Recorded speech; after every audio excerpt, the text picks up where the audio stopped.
আসসালামু আলাইকুম।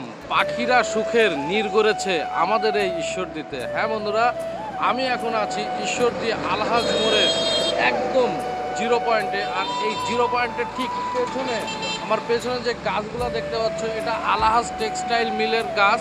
এবং সেই টেক্সটাইল মিলের ভিতরে সারস পাখির বসবাস।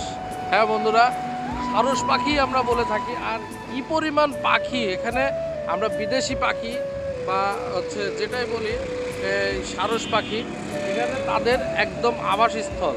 তারা সারাদিন বিভিন্ন জায়গায় উড়ে উড়ে খাবার সংগ্রহ করে তাদের এই আবাসস্থলে তারা চলে আসে ঠিক সন্ধ্যার আগে। এখন পর্যন্ত আজকে শুক্রবার, আমি সকালবেলা এখানে চলে এসেছি শুধুমাত্র তোমাদেরকে এই জিনিসটাই শেয়ার করার জন্য যে ঈশ্বরদীতে যে এই সারস পাখির আবাসস্থল আছে, পাখিদের কেউ ডিস্টার্ব করে না। তো আমি আজকে তোমাদেরকে শেয়ার করব ঈশ্বরদী আলহাজ টেক্সটাইল মিলের এবং টেক্সটাইল মিলের ভিতরে যে সারস পাখির যে আবাসস্থল আছে, সেই আবাসস্থলটি।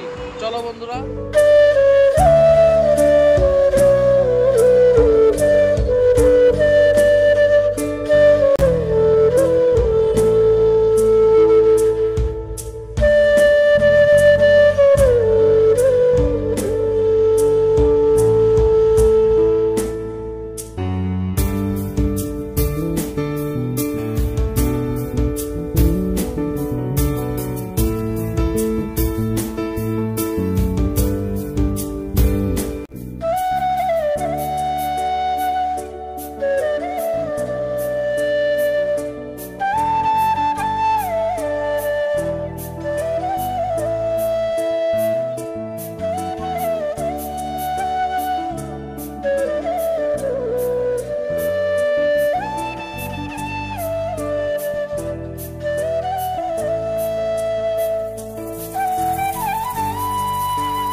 বন্ধুরা, আজকে আমার এই ক্ষুদ্র প্রয়াস তোমাদেরকে এই পাখির আবাসস্থল দেখানোর।